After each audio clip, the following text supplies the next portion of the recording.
Hey friends, welcome back to Rita Talks. I'm Rita, and on this channel I just ramble on and about my life and about things that have been on my mind. So today, what I want to talk about is about the source of inspiration. This is a topic that, I find very, very interesting because I've always, been super curious about this topic, mostly because I'm seeking it. It feels great when I feel inspired and I feel like I can conquer the world. And basically, I have not managed yet to crack the code on the inspiration code, as we can call it. And basically just trying to look for ways to be inspired, optimistic, hopeful, and uh, to be at my best.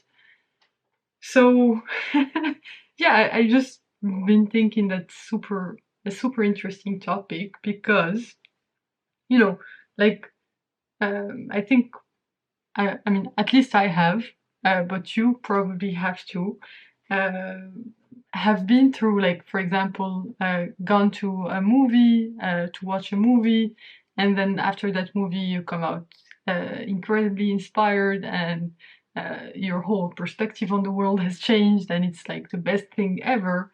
And then you try to recreate that feeling, and there is no systematic way of recreating that feeling because you could watch the movie again, but well, if you watch it uh, a certain number of times, I mean that has been my experience, is that you never get the same inspiration or thrill as the first time that you did.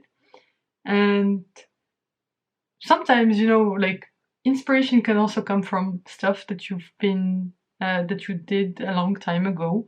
And for example, for me, today I just listened to some music that I haven't listened to in a while, and I just felt super inspired and happy, and it just got me going. And I actually really love that, and this got me thinking about this whole idea of inspiration and how to systematize that. I just thought that was always interesting, and also this kind of links of with what's happening today with AI and machine learning and all that stuff. Is that, for example, if you go on Netflix, Netflix will recommend uh, you know uh, some movies, or if you go on Spotify, Spotify will recommend some music for you to listen to. But the thing is, I feel like, in the same way that on YouTube, like you can go on YouTube and YouTube will have some recommendations of videos that you might like to watch.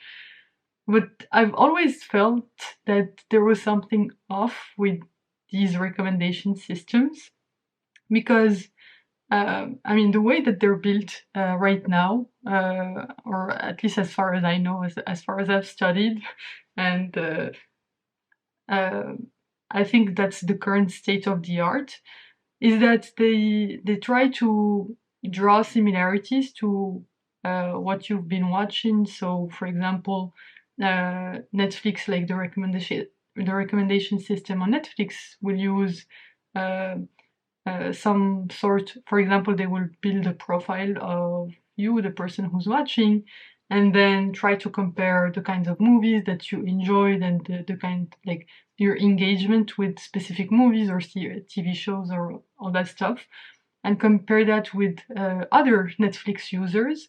And then, for example, if I have watched, I don't know, today I watched uh, some of the new season of uh, Ginny and Georgia. It's a Netflix show. And basically, for example, if I watched Ginny and Georgia and enjoyed it, and then I logged on to Netflix the next time, and I was looking for something else to watch. For example, someone else, for example, my sister, or not, they don't know about our family and all that stuff. I don't think that's taken into consideration in the recommendation system. I don't think they have that information or yet. But for example, they could see that, I don't know, someone else, for example, it could be you, who also enjoyed watching Ginny and Georgia, and basically they will see what else have you enjoyed that that I have never seen, like what other movie that you've seen that I've never seen and I might like, and they will take that movie and recommend it to me. And in the same way, given that I enjoyed Ginny and Georgia, they will look at movies in the same genre, more or less, that I enjoyed but that you've never watched, and then they will go on and recommend those to you. And the thing is, about, like, this is good because it's allowing you to get movies that you like, because there is this underlying assumption that they have all of the information of the stuff that you like, and basically that the stuff that you like is not I would say moment dependent, because you like some things at different times of your life, and maybe the periodicity of that is not, every month or every week. Maybe it's every 6 weeks or something like that. I just find this topic extremely interesting. But in any case, it's really complex to try to predict this fresh air effect. So this is what I think is super important in gaining inspiration, is that you always get this feeling of getting a breath of fresh air, and that's the feeling that most of the time gets you unstuck. And actually, that's the problem with the current recommendation systems, at least in my opinion, is that they always like they put you in your bubble and only recommend the stuff that, as far as they know, you would like, and that basically creates this bubble where you don't find any of the recommendations interesting if you spend a substantial amount of time on social media, or like watched all of the YouTube videos from your favorite YouTubers and that stuff. And then it just becomes repetitive. And I think that's an interesting nut to crack, and an extremely tough one, because the hardest thing about inspiration is that there is no topology or way to generate inspiration, right? Like, it's not straightforward, and it's entirely psychological, and you only feel it when you're feeling it in the moment, and there is no actual way to quantify that unless you're a really reflective person and tend to notice these things, or at least try to figure out where they come from.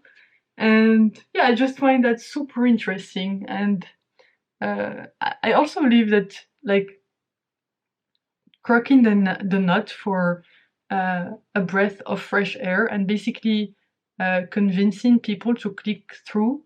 So I think the problem right now is that, given, like, for example, if I go on YouTube and I see some video that's not necessarily within the type of videos that I would usually watch, I most probably won't click on that.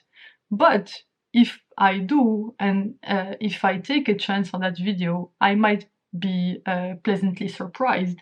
But the thing is, the underlying assumption is that, given that these algorithms are basically recommendation algorithms, suggestion algorithms, the way they work is that they try to minimize mean squared error or some similar metric like that, is that the truth is, given my current basically like the current stuff that I'm watching, the likelihood that I would click on that video is low, but it's still worth giving a try. And given that if the likelihood is not that high, that video won't show up on my feed, makes it really hard for me to discover new stuff. And then basically gets me stuck in my own bubble.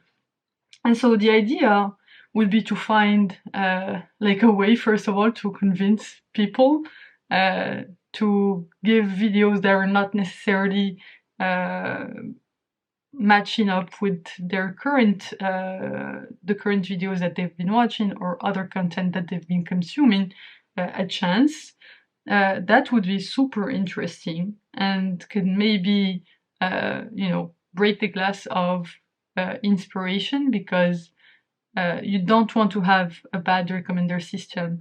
And in the way that we're currently measuring that, it's kind of optimizing for having the perfect prediction based on what you've been watching recently. And I just feel like that's, I mean, it's helpful to some extent, but like we often go into these cycles, or at least that's how I feel, is that I often cycle through some specific genres, whether it's in terms of videos or like content that I'm consuming, books, same for music that I'm listening to, same for movies that I'm watching, is that I get these phases, and basically the periodicity of these phases is not exactly straightforward, and it's depending on my mood and work and family and all that stuff.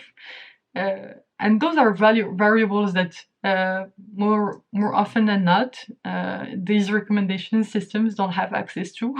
And I think that's a good thing. I think that's super important. Like algorithms shouldn't know everything about our lives. But I do think that's an interesting area to explore and basically try to get people out of their own bubble.